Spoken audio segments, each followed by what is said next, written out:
Hello friends, welcome to Ratan tutorial YouTube channel. आज इस video में हम आईआईटी जैम 2009 की कुछ प्रॉब्लम डिस्कस करेंगे। This is our first problem. X is when treated with water we find ethyne. You know it is a general reaction of plus one class when calcium carbide is treated with water we get acetylene gas. तो this is a industrial preparation of ethyne gas, याद रखिए। तो this is our X. Now after hydration, this is the hydration condition and mercury sulphate here act as catalyst. Then after hydration of acetylene, positive part suppose let go here and negative part go here, we get this enol, we get this type of enol. Now you know the reaction is in acidic condition, then there is tautomerism. There is a tautomerism. Now after tautomerism, you know, after tautomerism there is formation of ethanol. There is a formation of ethanol after tautomerism. Now next it is treated with ethylene glycol. You know, when any carbonyl compound is treated with ethylene glycol in presence of acid, there is protection of carbonyl group. It is used to protect carbonyl group, so there is loss of water like this, and protection of carbonyl group take place, formation of this type of ring in presence of acid. When we hydrolyze this, we obtain again this one. So this is reproduction again. तो याद रखिए, calcium carbide में water add करने पर हमें ethyne gas मिली, फिर hydration करने पर हमें इनोल मिला, इनोल की हमने टैटोमेरिज्म की, हमें एल्डिहाइड मिला, एल्डिहाइड में इथाइलिन ग्लाइकोल ऐड करने पर कार्बोनिल ग्रुप की क्या हुई, प्रोटेक्शन हुई। तो this is our X, this is our Y, this is our Z in this reaction. Now our next problem is this one, that is from IIT JAM 2009। हमें बताना है कि ये पी क्यू आर जो हमें दिए गए हैं, इनमें कौन से हाइड्रोजन की एसिडिटी सबसे ज़्यादा है। तो हमें इनको इनके एसिडिटी के अकॉर्डिंग अरेंज करना है। तो याद रखिए, अगर हमें किसी को एसिडिटी के अकॉर्डिंग अरेंज करना है तो हमें उसके कॉन्जुगेट बेस की नॉलेज होनी चाहिए। जितना किसी का कॉन्जुगेट बेस स्टेबल होगा वो उतना स्ट्रॉन्ग क्या होगा, एसिड होगा। तो इस तरह से मैंने यहाँ पर पहले ही पी क्यू आर के कॉन्जुगेट बेस ड्रा किए हुए हैं। This is the conjugate base of P, this is the conjugate base of Q, this is the conjugate base of R. तो याद रखिए, पी में नेगेटिव चार्ज 2 रिंग में delocalise हो रहा है, क्यू में नेगेटिव चार्ज 3 रिंग में डिलोकलाइज हो रहा है, और आर में भी नेगेटिव चार्ज 3 रिंग में क्या हो रहा है, डिलोकलाइज हो रहा है। इट मीन्स पी में 2 रिंग में डिलोकलाइज हो रहा है, तो पी की स्टेबिलिटी क्यू और आर दोनों से कम है। तो पी की स्टेबिलिटी सबसे कम हो गई। क्यों कम हो गई? क्योंकि पी में जो नेगेटिव चार्ज है वो 2 रिंग में डिलोकलाइज हो रहा है, और क्यू और आर में नेगेटिव चार्ज 3 रिंग में डिलोकलाइज हो रहा है। तो पी की स्टेबिलिटी सबसे कम, क्यू और आर की स्टेबिलिटी पी से ज्यादा। नाउ अब हमें आइडेंटिफाई करना है क्यू और आर में ज्यादा स्टेबल कौन है। नाउ अगर हम इस कार्बोनाइन को देखें, तो यहाँ नेगेटिव चार्ज एक प्लेनर है, इट इज ए प्लेनर। यहाँ पर जो नेगेटिव चार्ज है, there is a pyramidal structure. तो इस केस में, क्यू के केस में जो स्ट्रक्चर बन रहा है कार्बोनाइन का, it is a pyramidal type, little bit pyramidal, but there is a planar configuration. तो याद करो, जितना प्लेनर स्ट्रक्चर होगा उतना कार्बोनाइन को रेजोनेंस करना आसान होगा, उतना कार्बोनाइन आपका स्टेबल बनेगा। और पिरामिडल में कुछ पिरामिडल कैरेक्टर होने के कारण थोड़ी सी रेजोनेंस करने में क्या आती है, डिफिकल्टी आती है। तो ये पूरी तरह से पिरामिडल नहीं है, बट लिटिल बिट, हम ये नहीं कहेंगे ये पूरा, ये लिटिल बिट, अगर इसमें थोड़ा पिरामिडल कैरेक्टर है तो ये पूरा का पूरा प्लेनर है, तो ये ज्यादा स्टेबल होगा। क्यों? क्योंकि जितना प्लेनर होगा उतनी रेजोनेंस करनी ज्यादा क्या होगी, आसान होगी। इट्स मीन आर जो है वो क्यू से भी ज्यादा स्टेबल है। इट मीन कॉन्जुगेट बेस ज्यादा स्टेबल किसका हुआ, आर का, फिर क्यू का, फिर पी का। तो करेक्ट ऑर्डर ऑफ एसिडिटी की बात करें तो आर की एसिडिटी क्यू से ज्यादा होगी, क्यू की एसिडिटी पी से ज्यादा होगी। अगेन मैं आपको बताऊं, पी क्यू आर में पी सबसे लेस कॉन्जुगेट बेस स्टेबल है। क्यों? क्योंकि जो नेगेटिव चार्ज है वो दो रिंग में डीलोकलाइज हो रहा है और क्यू आर में दो तीन तीन रिंग में डीलोकलाइज हो रहा है। पर अगर क्यू और आर में देखें तो आर में बनने वाला कार्बन आयन प्लेनर है और क्यू में बनने वाला कार्बन आयन में थोड़ा सा लिटिल बिट पिरामिडल करेक्टर है, तो आर क्यू से ज़्यादा स्टेबल है। तो जो कॉन्जुगेट की स्टेबिलिटी ऑर्डर है आर क्यू पी, तो correct order of acidic strength is R Q and P. Now this is our next problem, that is from IIT JEM 2009. We have to identify RST. You know, this is very important reaction. This is the elimination type reaction. अगर हम इसका substrate यहाँ बनाए, this is our substrate, और ये एक इसको हमने हीट किया हुआ है, इट इज एलिमिनेशन रिएक्शन। याद रखिए यहाँ नाइट्रोजन की मिथाइलेशन हुई है और नाइट्रोजन का साल्ट बना हुआ है। अगर हम इसको स्ट्रांगली हीट करते हैं तो हमें एलिमिनेशन रिएक्शन मिलेगी, there is the formation of eliminated product. तो यहाँ से H पॉजिटिव निकल जाएगा, ये इलेक्ट्रॉन यहाँ आएंगे और ये ग्रुप यहाँ से लीव करेगा। इस तरह से हमको यहाँ पर ये प्रोडक्ट ऑब्टेन होगा।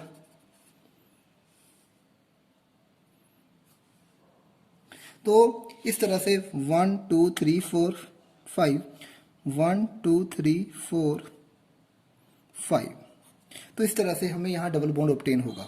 नाउ अगेन हमने इसकी क्या की, मिथाइल आयोडाइड से रिएक्शन की, अगेन एन मिथाइलेशन हुई, अगेन यहाँ से क्या हुई, N methylation, and we obtain this. Again जब एन मिथाइलेशन हुई, again nitrogen carry here positive charge. Now again हमने इसकी रिएक्शन किससे की, Ag2O वाटर से, जो हमें क्या प्रोवाइड कर रहा है, जो कि हमें प्रोवाइड कर रहा है AgOH, जो कि OH क्या है यहाँ पर, न्यूक्लियोफाइल। अगेन यहाँ पर एक बात और याद रखिए, हमने हीट किया है, अगेन यहाँ पर it is a good leaving group, again यहाँ पर क्या होगी, एलिमिनेशन रिएक्शन होगी। आपका जो OH नेगेटिव है, अगेन OH नेगेटिव आपके इस प्रोटोन पर अटैक करेगा, अगेन यहाँ ये ग्रुप लीव कर जाएगा। आपको क्या ऑब्टेन होगा, इस तरह से आपका फाइनल प्रोडक्ट ऑब्टेन होगा। और साथ में क्या ऑब्टेन होगा, एन मिथाइल मिथाइल मिथाइल। तो this is your R, this is your S and this is your T, तो इट इज RST। तो सबसे पहले एलिमिनेशन रिएक्शन हुई, ये गुड लिविंग ग्रुप है, इस तरह से आपका एल्कीन बना, अगेन एन मिथाइलेशन हुई, again in the presence of nucleophile, जो कि Ag2O वाटर से AgOH प्रोड्यूस हो रहा है, जो कि यहाँ पर OH नेगेटिव किसका काम कर रहा है, न्यूक्लियोफाइल का। अगेन यहाँ पर this is a good leaving group, after elimination you get this product S and T, so we identify R, S and T in this section. Now this is a problem from IIT JEM 2009. हमें यहाँ ये बताना है कि यहाँ तीन carbonyl system दिए गए हैं, तो इन तीनों कार्बन पे किस कार्बन पर न्यूक्लियोफाइल का अटैक फास्ट होगा। तो याद रखिए, अगर मैं P की बात करूँ तो P में जो कार्बन है वो ऑक्सीजन से बॉन्डेड है, Q में जो कार्बन है वो नाइट्रोजन से बॉन्डेड है। अब हमें पता है जो ऑक्सीजन जो है कार्बन से more, oxygen is more electronegative than nitrogen. तो यहाँ पर इस केस में अगर मैं देखूं तो इस केस में कार्बन के ऊपर मोर पार्शियल पॉजिटिव चार्ज होगा एज कंपेयर टू दिस। क्यों? क्योंकि इस केस में कार्बन किसके साथ अटैच है, नाइट्रोजन से, जो नाइट्रोजन है वो ऑक्सीजन से लेस इलेक्ट्रोनेगेटिव। तो इसका मतलब इस कार्बन पर पार्शियल पॉजिटिव चार्ज क्या होगा, ज़्यादा होगा। जितना पॉजिटिव चार्ज ज़्यादा होगा तो यहाँ न्यूक्लियोफाइल का अटैक उतना क्या होगा, फास्ट होगा। यहाँ न्यूक्लियोफाइल का अटैक उतना क्या हो जाएगा, स्लो हो जाएगा। इट मीन्स अगर मैं बात करूँ P और Q की, तो P पर न्यूक्लियोफाइल का अटैक Q से क्या होगा, ज़्यादा होगा, क्योंकि P के केस में कार्बन के ऊपर पार्शियल पॉजिटिव चार्ज Q से ज़्यादा है, क्योंकि यहाँ पर कार्बन ऑक्सीजन से बॉन्डेड है, वहाँ पर कार्बन नाइट्रोजन से बॉन्डेड है और ऑक्सीजन नाइट्रोजन से ज़्यादा इलेक्ट्रोनेगेटिव होती है। अगर मैं R के ऊपर आऊँ तो R के ऊपर ये प्रॉब्लम है कि R में कार्बन और कार्बन तो है, बट इसके साथ क्या लगा हुआ है, मिथॉक्सी ग्रुप लगा हुआ है, जो कि रेजोनेंस कर रहा है। रेजोनेंस करने से इसने due to resonance of this group, due to resonance partial positive charge decrease very much, जो पॉजिटिव चार्ज है बहुत ज़्यादा डिक्रीज हो गया, बहुत ज़्यादा डिक्रीज हो गया, तो इसका मतलब न्यूक्लियोफाइल का अटैक सबसे क्या होगा, स्लो हो गया। तो याद रखिए इन इलेक्ट्रॉनों के यहाँ पर रेजोनेंस करने के कारण यहाँ पर पॉजिटिव चार्ज बहुत ज़्यादा क्या कर गया, डिक्रीज कर गया। पॉजिटिव चार्ज बहुत ज़्यादा डिक्रीज कर गया, जिसके कारण न्यूक्लियोफाइल का अटैक सबसे क्या हो गया, यहाँ कम हो गया। तो याद रखिए, तो इसके मीन्स आर के ऊपर अटैक सबसे स्लो होगा। तो सबसे फास्ट अटैक किसके ऊपर होगा, पी के ऊपर, क्योंकि यहाँ कार्बन के ऊपर बहुत पॉजिटिव चार्ज है। और क्यू में थोड़ा कम हो जाएगा, क्योंकि कार्बन यहाँ नाइट्रोजन से बॉन्डेड है और नाइट्रोजन ऑक्सीजन से लेस इलेक्ट्रोनेगेटिव है, तो पॉजिटिव चार्ज इसके कंपैरिजन में यहाँ कम होगा। तो क्यू और आर में सबसे कम होगा, क्यों, क्योंकि जो OCH3 ग्रुप लगा है ये रेजोनेंस कर रहा है, रेजोनेंस करने के कारण यहाँ पर पॉजिटिव चार्ज बहुत ज़्यादा क्या हो गया, डिक्रीज हो गया। तो न्यूक्लियोफाइल का अटैक सबसे क्या हुआ, स्लो हुआ। तो इस केस में जो न्यूक्लियोफिल की अटैक करने का जो ऑर्डर है वो पी का ज़्यादा होगा, क्यू से, क्यू का ज़्यादा होगा आर से। Now we have to identify the major product in this reaction. This is a problem from IIT JAM 2009. Again, this is our substrate in which 2-methyl group is bound. सबसे पहले हमने reaction की sodium amide से। You know sodium amide in this case it is A base NH2। इस ये base क्या करेगा, इस प्रोटॉन को एब्स्ट्रक्ट करेगा। तो इस तरह से प्रोटॉन को एब्स्ट्रक्ट करके ये इलेक्ट्रॉन यहाँ इस तरह से नाइट्रोजन के ऊपर कौन सा चार्ज आएगा, नेगेटिव चार्ज आएगा। तो there is a formation of this type, negative charge, double bond CH2। Now we attack, next step is we add methyl bromide. Again, here is partial positive charge, partial negative charge, and it is a good leaving group. So again this attain its aromaticity, and this pi electron attack on this carbon, and bromine get leave out, and we get this is the product in this case. So our product in this case is this one. तो this is the product in this reaction. तो याद रखिए सबसे पहले sodium amide है, amide जो है it is A base, इसने प्रोटोन को ऑब्स्ट्रक्ट किया। तो याद रखिए इस तरह से। अगेन ये हमने इसमें क्या ऐड किया, मिथाइल ब्रोमाइड ऐड किया। अगेन मिथाइल ब्रोमाइड ऐड करने पर न्यूक्लियोफाइल की तरह इस पाई इलेक्ट्रॉन ने इस पार्शियल पॉजिटिव चार्ज कार्बन पर अटैक किया। फाइनली आपका ब्रोमीन लीव हुआ और आपको फाइनल प्रोडक्ट ऑब्टेन हुआ। Now this is again next reaction from IIT JAM 2009. What is the major product in this case? जैसे कि आपको पता ही है कि हम इस रिएक्शन में अगर हम आपको पता ही है अगर हम किसी भी OH में थायोनाइल क्लोराइड ऐड करें तो आपके OH की जगह Cl लग जाता है। तो यहाँ OH की जगह यहाँ Cl लगे, यहाँ पर OH की जगह यहाँ Cl लगा है, पर इन दोनों केस में Cl नहीं लगा। तो ये हमारे ऑप्शन करेक्ट नहीं है, क्योंकि कभी भी किसी ROH में अगर हम क्या ऐड करते हैं, SOCl2 ऐड करते हैं तो हमारे OH की जगह क्या लग जाता है, Cl लग जाता है। तो ये हमें याद रखना है। बट अगर हम देखें तो हमारे ऑप्शन ए और बी में OH की जगह Cl लग गया, बट ऑप्शन सी और डी में तो यहाँ एलिमिनेटेड प्रोडक्ट बना। तो ऑप्शन सी और डी हमारे करेक्ट ऑप्शन नहीं है। तो हमारा इनमें अब हमें आइडेंटिफाई करना है कि ए और बी में हमारा कौन सा ऑप्शन करेक्ट है, क्योंकि ए के केस में यहाँ रिटेंशन हुई है, बी के केस में यहाँ इन्वर्जन हुई है। इट मीन्स रिएक्शन में या तो रिटेंशन हुई है या इन्वर्जन हुई है। हमें ये देखना पड़ेगा कि एक्चुअल में रिएक्शन हुई कैसे है। एक्चुअल में अगर हम इसका मैकेनिज्म देखें तो दिस इज अवर सबस्ट्रेट, ये हमारा सबस्ट्रेट है और इसमें थायोनाइल क्लोराइड SOCl2 इस तरह से हम ऐड कर रहे हैं।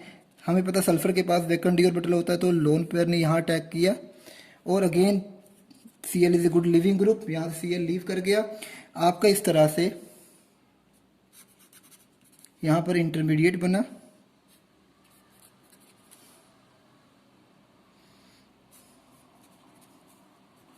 इस तरह से आपका इंटरमीडिएट बना। नाउ अगेन जो Cl नेगेटिव आया या यहाँ से Cl नेगेटिव निकला, ये Cl नेगेटिव ने अगेन इस प्रोटॉन को यहाँ से क्या किया, एब्स्ट्रैक्ट किया। प्रोटॉन को एब्स्ट्रैक्ट करने के बाद आपको यहाँ पर इस तरह से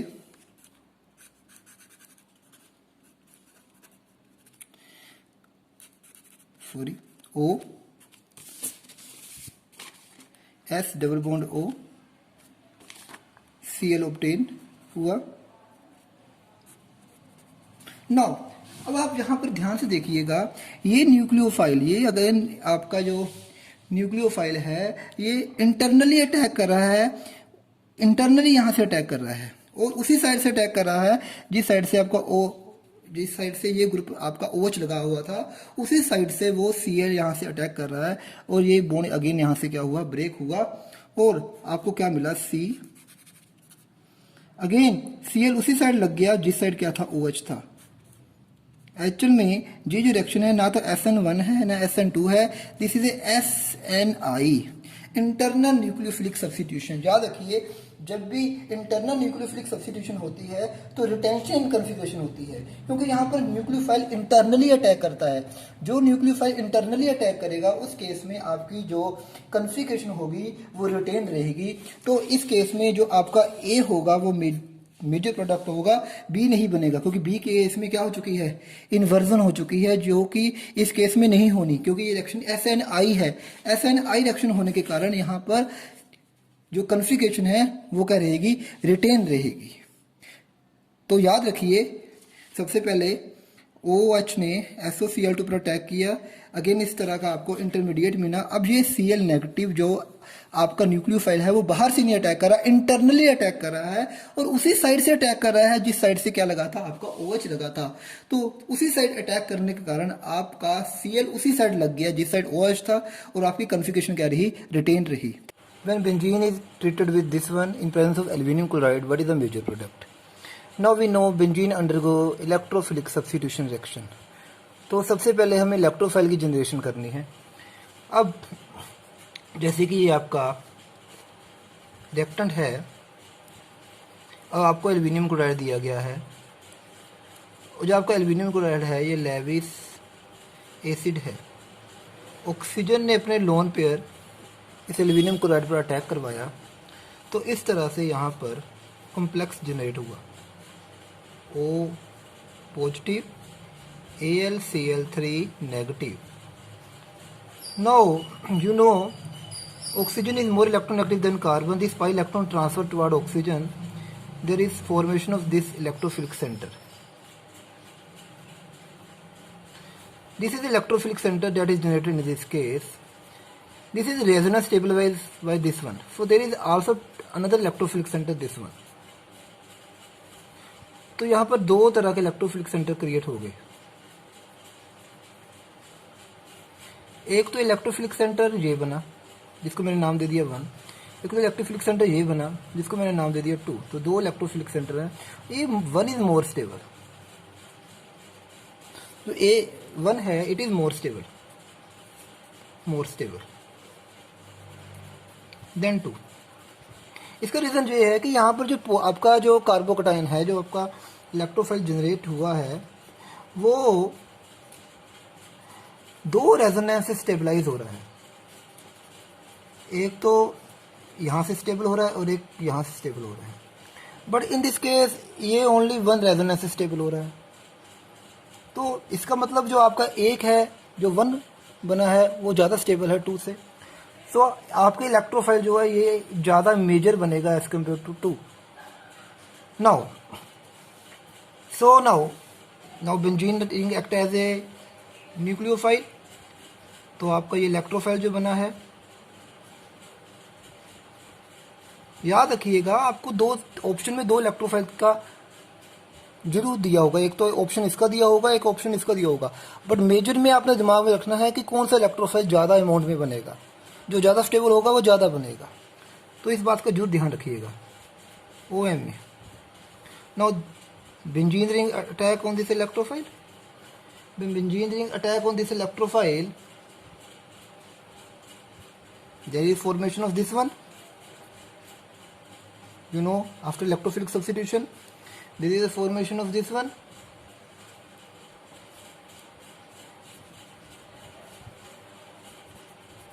This one is formed after reaction.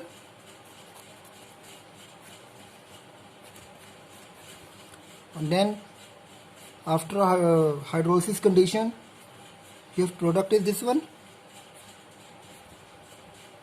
No, there is no hydrolysis, yaad rakhiye. Now it is a good leaving group. Now these electrons come here and this is a good leaving group. There is formation of double bond O. So this is your major product in this case. तो remember, सबसे पहले आपका electrophile generate हुआ, दो तरह के electrophile बने और आपने मेजर उसको देखना है जो ज़्यादा स्टेबल हो। फिर बेंजीन एज ए न्यूक्लियोफाइल इसने इलेक्ट्रोफाइल पर अटैक किया। Then OMe is a good leaving group, यहाँ हाइड्रोलिसिस नहीं होगी क्योंकि हाइड्रोलिसिस की कंडीशन ही नहीं है। तो फाइनली ये इलेक्ट्रॉन यहाँ ट्रांसफ़र हुए और OMe as a good leaving group relieve हुआ और आपका ये फाइनल प्रोडक्ट बना। अगर हम अपने ऑप्शंस में देखें तो हमारे ऑप्शन में देखिए एक इलेक्ट्रोफाइल यहाँ वाला भी आ गया, तो जो कि स्टेबल नहीं है। और तो your correct option is in this case is this one, this is your correct option.